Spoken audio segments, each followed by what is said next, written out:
Quiz? Do you want a quiz? Yes, we love quiz. Okay, so magandang hapon. Magandang hapon. How are you? So, you can call me Bini. You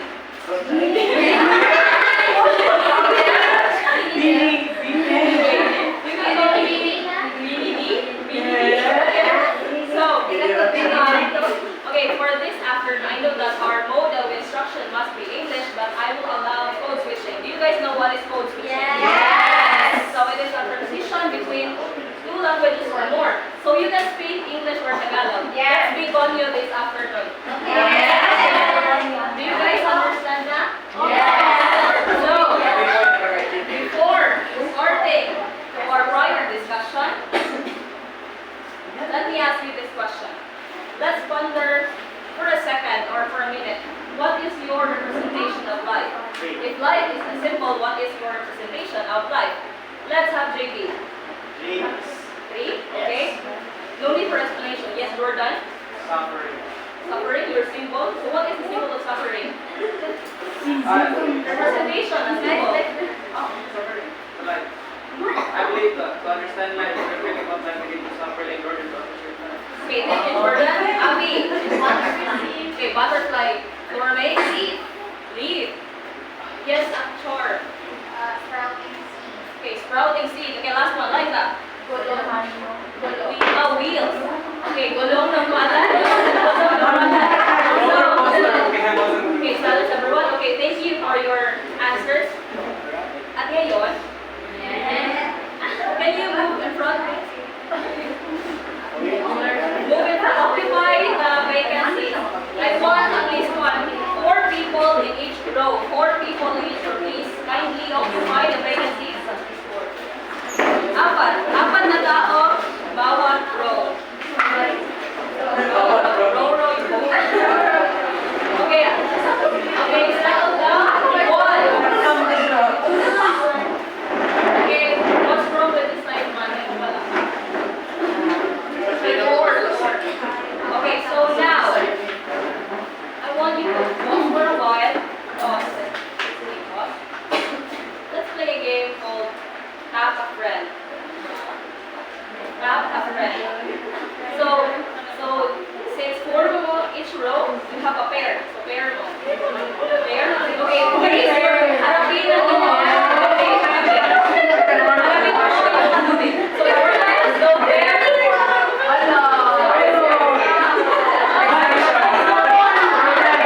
Okay, silence.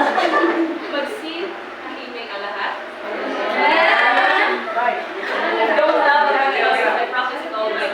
So, si tahimik ngayon, ang una yung gagawin, the one who's facing, yung mga taong nakaharap sa kanan. What's kanan? Right.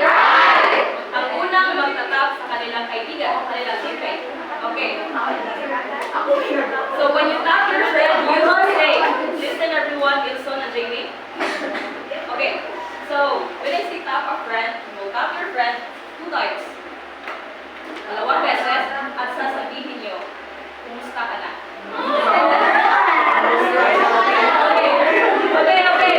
Okay ha? The same with the person who are facing on the left, sa kaliwa. But let's have the person facing sa kanan. Okay? Okay. So you will at first ask, kumusta ka na? And after that, you will look into each other's eyes. Okay? Okay? And after asking, kumusta ka na? How are you? Wilson, behave. Now, please say malapit ka na. Malapit ka na.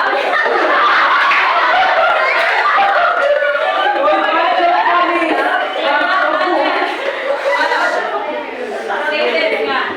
Either English or Tagalog. You have come this far. Just continue.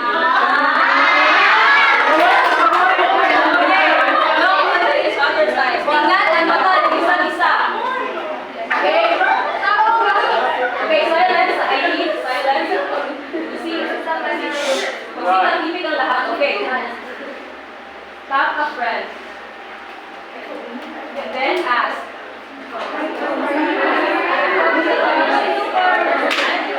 Okay, and then say the word.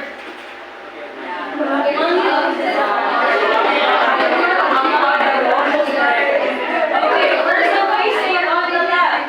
Tap a friend. Right? Have a friend. You have a friend. Ask the question.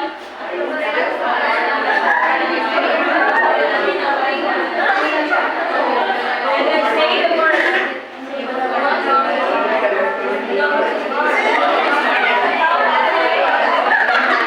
Okay, okay. Face in front. Say hello. So, do you think what they asked and what they've said is sincere? No. Yes. Sincere. Okay. Now,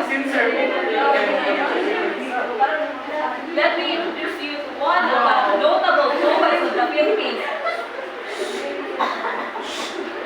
We are lookalikes. What picture?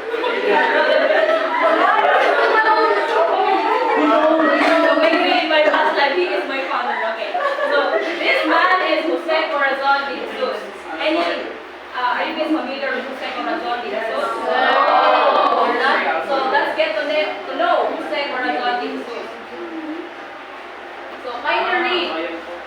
Jose Corazon de Jesus, also known by his pen name Jose Baute, was a Filipino poet who used Tagalog poetry to express the Filipinos' desire for independence during the American occupation of the Philippines, a period that lasted from 1901 to 1946.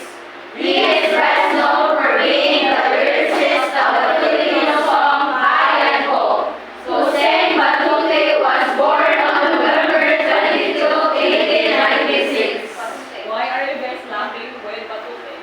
Because Jose Batute is the pangalang pluma ni Jose Corazon de Jesus. Kung kasi pala, pangalang pluma is pen name or the pseudonym. Because writers even now do not use their real name to be printed on their literary piece.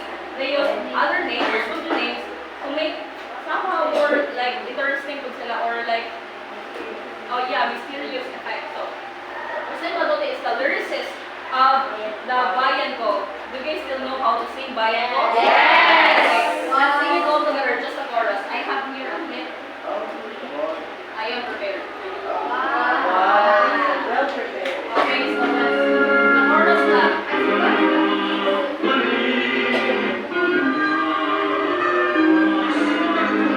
Okay, let's sing along with the chorus.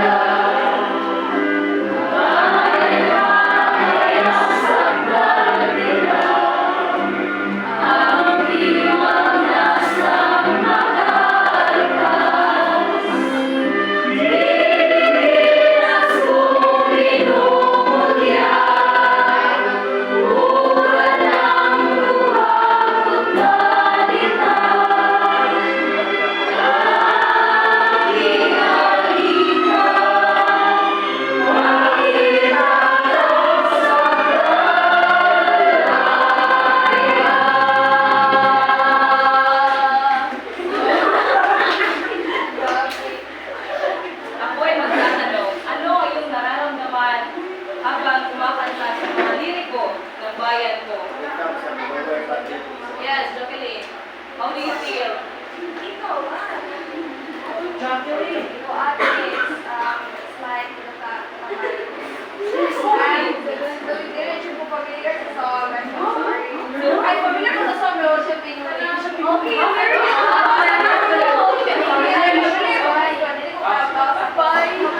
So anyone here familiar sa song? Yes, Micaela.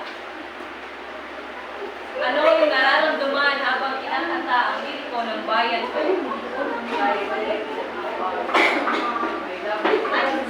Yeah, maaari kayo mag-Tagalog kung kailan niyo gusto.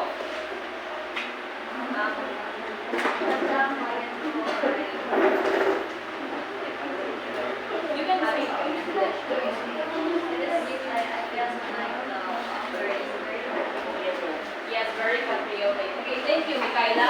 So Jose Corazon, also known as Jose Duarte. So that is Jose Corazon's pseudonym or pen name. And De Jesus published some 4,000 poems. So imagine 4,000 in his Buhay Maynila column. He also wrote about 800 columns under the title Ang Lagot ng Bagting on the Broken String. Although his favorite name is Jose Batute, he also wrote about 300 short poems and prose works under several pseudonyms such as Pusong Hapis, Paro-Paro, Pilito Matitiman, Mahirap, Darahong Pusa, Paro-Parosa, Amado Guerrero, Elias, Anastasio, Sarabuhan, and Water Lily. So Jose Corazon comes with many pseudonyms. Do you also aspire to become like Jose Corazon? No. Why not? It's very nice. More than Jose How do you add? So now, one of the famous works of Jose Corazon is Isang Punong Kahoy. In English, One tree. one tree is very redundant. Jordan is only then one. So just one tree. So, fun fact everyone para sa kaalaman ng lahat, ang tulang ito ay sinulat ni Jose Corazon noong siya ay sa taon na malapit na siyang mamatay. So, ito ang isa sa mga huling tulang kanyang ginawa para alay sa kanyang mambabasa at para na rin sa kanyang regalo para sa kanyang sarili. Because he died at the same year when this poem was written, and he died at the age of 36 because of ulcer. So, maabot sa siya, guys. Kaya hindi mo kayo 30 plus. Okay? So, ang isang punong kahoy. So, when you imagine a tree,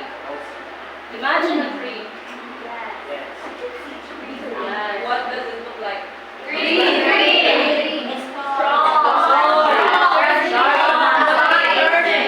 Okay, salamat. Tree is green, but does it always have to be green? No. But tree is strong. Does tree always have to be strong? No. So now, let us know why Jose Corazon wrote this poem at the same year when he was about to die. Okay, I will read first the two stanzas. All the stanzas. This poem consists of 8 sakno, 8 stanzas, with 4 taludtod, 4 lines, which is in English 4 quatrain and 8 stanzas. So, isang punong kahoy, Jose Corazon de Jesus. Kung tatanawin mo sa malayo po, ako'y tila isang nakalipang krus sa napakatagal na pagkakalugod. Parang hinahagkan ng paa ng Diyos. Organong sa loob ng simbahan ay nananalangin sa kapighatian, habang ang kandila ng sariling buhay magdamag na tanod sa aking libingan. Okay? Isang punong kahoy, may Jose Corazon de Jesus. Kung tatanawin mo sa malayong buo, ako'y tila isang nakadipang krus. Sa napakatagal na pagkakaluhod, parang hinahagkan ng paa ng Diyos. Organong sa loob ng isang simbahan ay nananalangin sa kapighatian, habang ang kandila ng sariling buhay magdamag na tanod sa aking libingan. Sa aking paanan ay may isang batis, maghapon magdamag na nagtutumangis. Sa mga sanga ko ay nangasabit ang pugad ng mga ibon ng pag-ibig. Sa kinislap-islap ng batis na iyan, asa mo'y agos ng luhang nanunukal, at sa kabuang hila ng darasal, ako'y pinabati ng ngiting malanglang. Sa aking paanan ay may isang batis, maghapon magdamag na nagtutumangis. Sa mga sanga ko ay nakasabit ang pugad ng mga ibon ng pag-ibig. Sa kinislap-islap ng batis na iyan, asa mo'y agos ng luhang nanunukal, at sa kabuang hila ng darasal, ako'y pinabati ng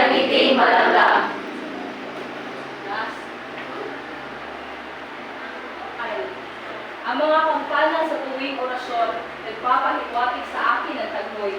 Ibon sa sangakoy may tabing ng dahon, bati sa paakoy may luha ng daloy. Ngunit tingnan niyo ang aking narating, na tuyo, namatay sa sariling aliw. Naging cross ako ng masuyong laing, at bantay sa hukay sa gitna ng dilim. Ang mga pangalan sa tuwing orasyon, nagpapaliwanag sa akin ng kahoy. Ibon sa sangakoy may tabing ng dahon, bati sa paakoy may luha ng daloy. Ngunit tingnan niyo ang aking narating, na tuyo namatay sa sariling aliw. Naging cross ako ng masuyong laing, at bantay sa hukay sa gitna ng dilim.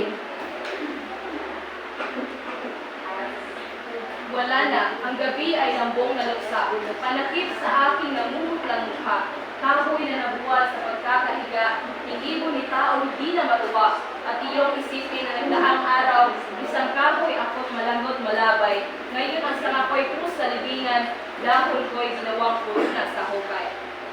Wala na, ang gabi ay lambong na luksa. Panakip sa aking namumutlang mukha. Kahoy na nabuwal sa pagkakahiga. Ni ibon ni tao hindi na matuwa. At iyong isipin na nagdaang araw, isang kahoy ako malagot malabay. Ngayon ang sangakoy krus sa libingan, dahon ko'y ginawang korona sa hukay. So this poem also has an English translation.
sa mong kahoy kay murag mangga. What tugas ang ba?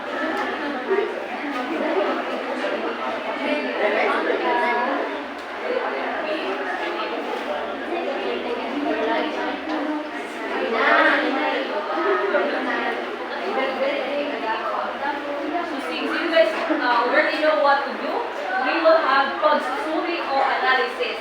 So group 1 will be assigned to Saknong 1, Saknong 2, Saknong 3, Saknong 4, Saknong 5, Saknong 6, Saknong 7, Saknong 8.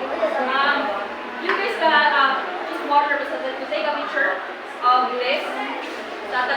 We will focus sa Tagalog, sa original version of the poem. So we will focus on Tagalog. Okay, group 1, makita natin. Yung hindi makakita sa malayo, pwede nyo.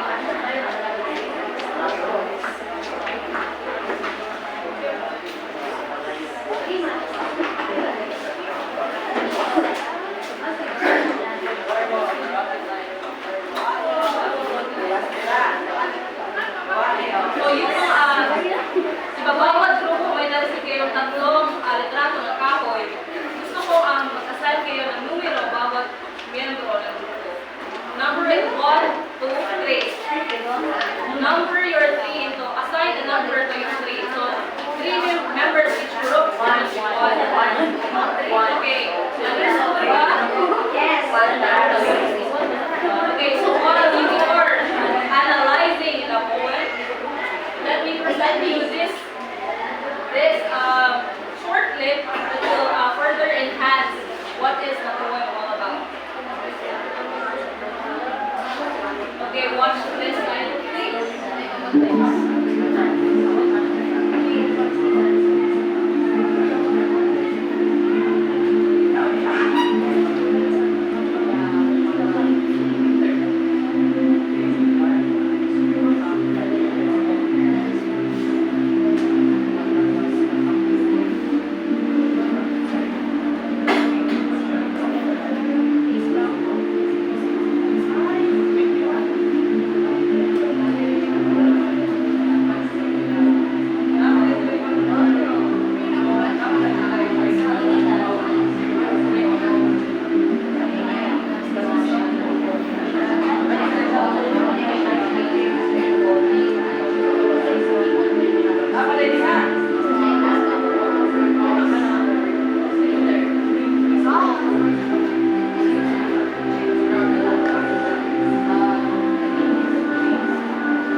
While you are writing your name on the one-fourth sheet of paper, kindly include the date today.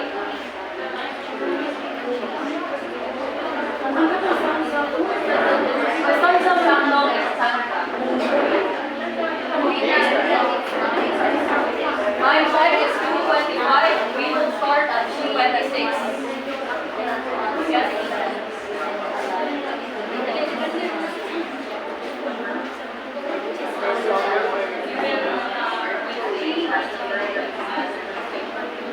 You will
fearing death. Yeah.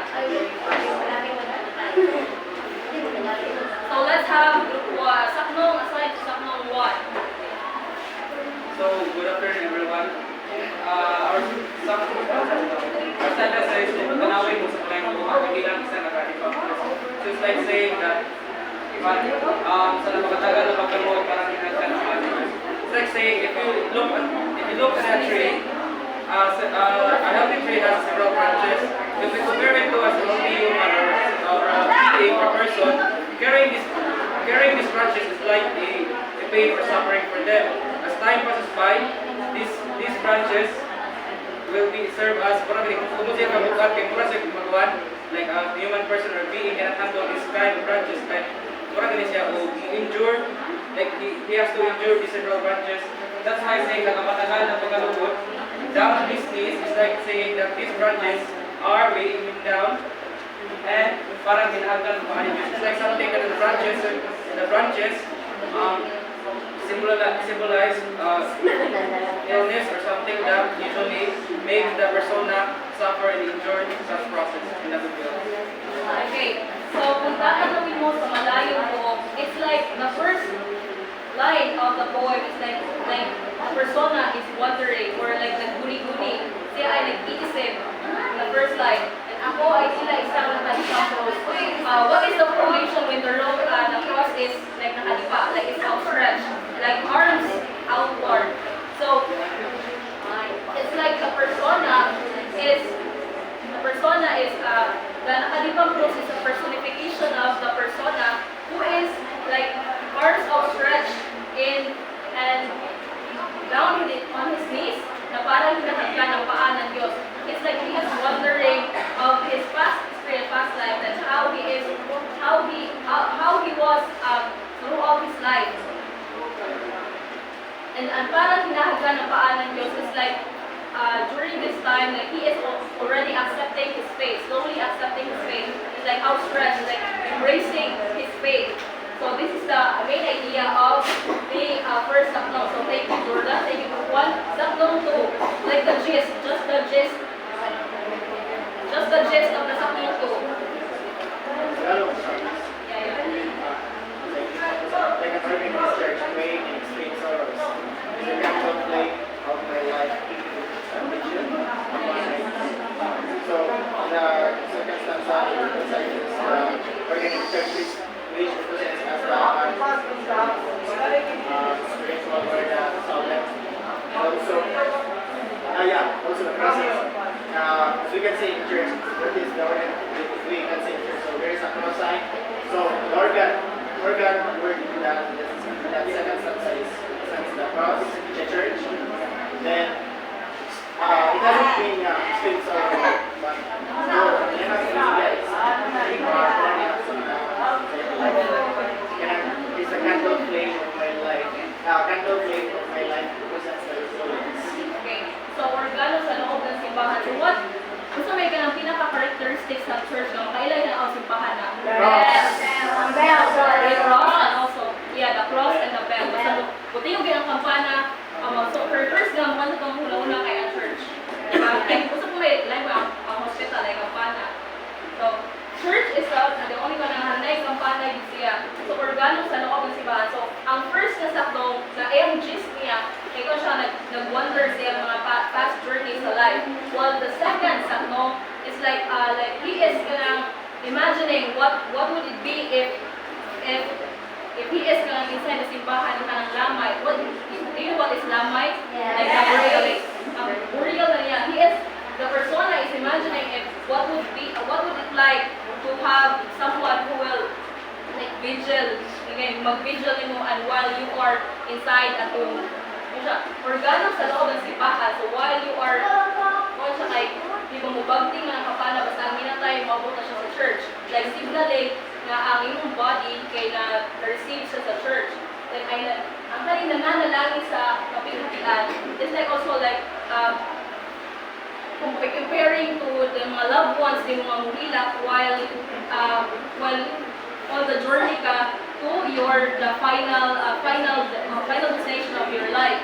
And habang ang kanila ng sariling buhay, it's like the essence of your life, the flicker of your life, and magdamag na tanod sa aking libingan. Also, the kandila is also like representing your loved ones and also the flicker of life that you have while the flicker of life that you have while you are being journeyed to your final stage of life. Magdamag na tanod sa aking libingan, meaning that the kandila or your loved ones is like keeping awake just to be with you, just to be with you in your final moments. Magdamag na tanod means like keeping an eye or lookout. So third sakno, ikatlong sakno. So if the first one is like wondering of his past life, his journey in life, and the second is like imagining what would it be if he will be dead na. And the people in your loved ones, kung sino sa mga loved ones, if wala na siya. The third one is sa akin pala na may isang worship something is nga karang mga years nga na usik during that time na nag-intention and karang sa mga sangak ko ay nanasabi ng mga pugyan na yung feeling like that specific words is symbolizes the person getting karang that love him then karang batis that is kay that tears nga nag-flow during that pagkita. so the one of the third sakno is that the tears of those nagmamahal sa the persona is like flowing like a spring or flowing like a stream. It's like the body is the personification of the tears or the tears is compared to a stream. Like keep flowing and maghapon magdamagan tutumangis like the loved ones who are left are grieving for the persona who has died. And so the fourth sakno, the gist, that's the gist. What's the four? Aside sa four. Four. Sakno four. Group 4. Group four. Oh, just the gist. Kasi po guys, yung oras.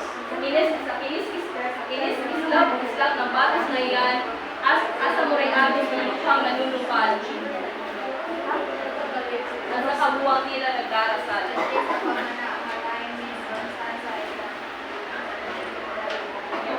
Ang naintindihan na talagang during the last days or during the last times na person mo mag-show, mag-mourn ganita for them and be with them for days. So in the fourth one, like, diba, third one is someone who is crying or grieving for the loss. And because of the batas na yan, like, the persona is like relieved that there are people who love him while he is still alive. And there are some people who will remember him while he will also be mourning them his final days of his life. And Saknong 5. Saknong 5. Based on our understanding about that stanza means, we agreed that that stanza means that ganing bilarta, like every 8 p.m. na siya ang time na magtapo ang mga relatives, mga people na nag-love anak na tao na namatay, kay mag-ampo or yes, mag-grocery na i-offer or mag-ampo ka, i-offer nimo sa namatay na siya, like mag-grieve. Waiting. Yeah, grieving. Also like, ako yung pinabati na hindi mga laglag. Like, if someone has died and nasa kabaong, di ba muli yung bisita ka muli yung sa looban and that you will smile at every time. Yes, sige ba? Like a weak smile, sad smile, like malamlam, like soft, weak smile. And so that is the meaning of hindi binabati na hindi malamlam. Kaya, mas may ba, makita ka mo utaw na nasama sa patay? So, if you are visiting someone, you will always offer your smile to the deceased. And nagpapahiwati sa akin ang taghoy. Taghoy means like expression of grief. Like expression gini sa face ng kanang like nagdadalamhati o nalulungkot. And ibon sa sangakoy may tabing dakot. Have you ever like observe if ever na mamatay, di ba na yung violent or ribbons sa kaya na ay names. So mga you are loved and then na ay mga name relatives. So that is meaning of ibon sa sangakoy may tabing kaming naidahon. Like, sa sanga is like, the sanga itself is the part of the casket, the part of the babaong. And it has been decorated with dahon, which is the ribbons that are placed in the kanang open sheet sa kabaong. Yan natin ibutang yung name that you are loved and you will be remembered with the following people, your loved ones. So that is the main idea of ibon sa sangapoy may kabingan dahon. And bati sa paapoy may luha ng daloy, which is the tears of those who love the deceased is still flowing. Like, the tears is still continuing. The people whom they love, who are left, are still crying for him or for the persona. For the sixth one, So, based on our understanding, it talks about his faith, that he is, the persona is already dried up and dying, and like that he is already buried in the darkness. yes. So this is like also like the persona is wondering like sa iyahang achieve sa life while he is still alive. Ngunit tingnan niyo sa aking narating na tuyo namatay sa sarili at aliw. This first and second sa kaludod explains like even though he is nearing his end, the kahoy is happy na mabuwal, but still he is relieved that he has endured all the hardships in life to come this far. And naging cross ako na masuyong laing. Meaning, the cross has been dried and faded. Na-fade na siya at bantay sa hukay na dilim. Cemetery, saan ba yung mabantay? King characteristic cemetery. Mingaw. Mingaw. Yung sa yung first na symbol na makita niyo sa cemetery. Cross. So, siya ay naging cross at bantay sa hukay na dilim. So, day and night, ang cross na ano siya sa imong tombstone. So, that is the meaning of bantay sa hukay. The cross is your Lord sa tombstone. Even though it is day and night, ang cross na yun sa imong tombstone. So, 7.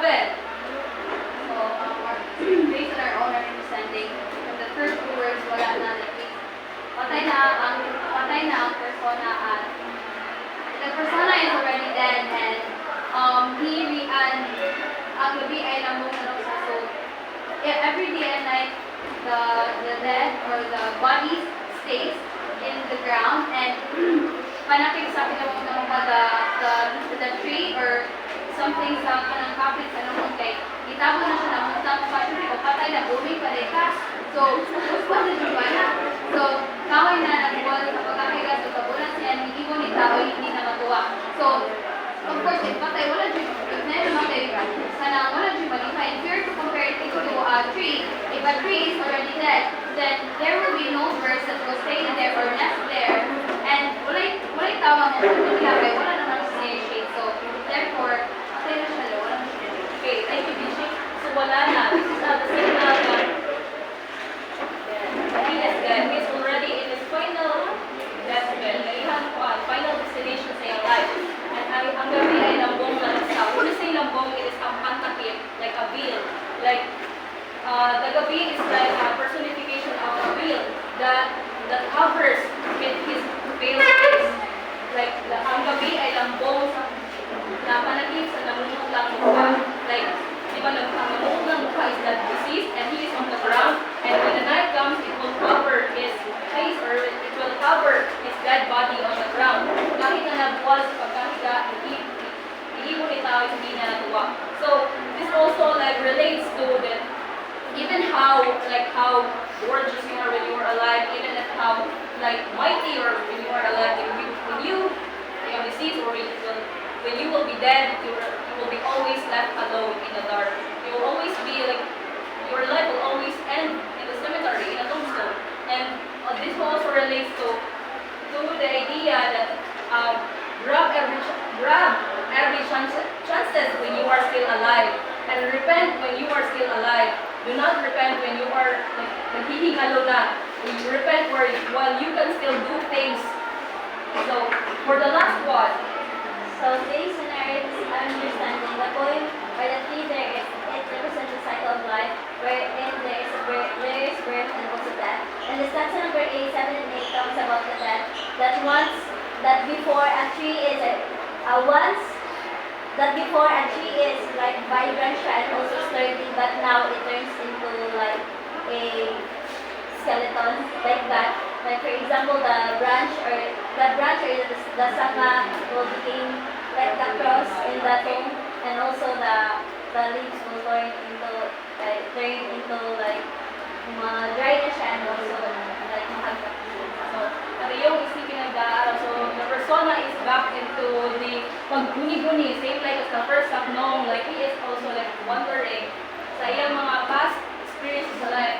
Isipin ng daang araw, like, he is like feeling nostalgic when he was still young, when he was still like lush as green and sturdy as a tree.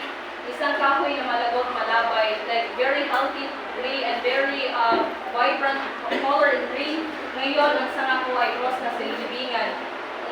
Dahon mo ay ginawang corona sa hukay. So when a person will be delivered to the final journey in life, di ba naman yung mag-isang flowers before sila tabunan? So, the dahon symbolizes the flowers, like our last gift to the deceased person before totally burying them. So, ang dahon ko ay ginawang corona sa hukay at ang kahoy ay ginawang cross. So, the gist of the poem tells us that life is short and fleeting, just like a tree. We may surpass challenges that underscores with the cycles of life from spring to summer to winter to fall and back. And it also tells us that life is short, life is just full of cycle. Life is, and even though even though kung sa may plano sa life, not all of them will eventually manifest. Not all of them that makamanifest to mo. And life is just like a one-way journey. If you were dead, you can. If you were dead, you can. Others not. Wala posibilidad ka resurrect ka because not all people believe sa reincarnation or resurrection. But one of the idea of this poem is that we must treasure everything while we are still alive. But what we have now is just temporary. Life is temporary. It is not permanent. So enjoy, have fun. There are times that you need to be serious, and when there are times that you need to have fun, have fun. Don't restrict yourself in a one dimension. Life is full of dimensions. Life is not just concentrated in your four cornered walled rooms. So the world is so big to just stay at home. The world is so big to just be restricted in idea that you're restricted in idea that life will give you what you want. So in conclusion, Jose Corazon de Jesus wrote this poem also to be a reminder for the future generations to treasure what you have, to treasure the time. Because the central theme of this poem is like the passage of time and that life is short. Man versus time. That man cannot defeat the time, no matter how mighty or how strong he is. So finally read. Life is fleeting and unpredictable.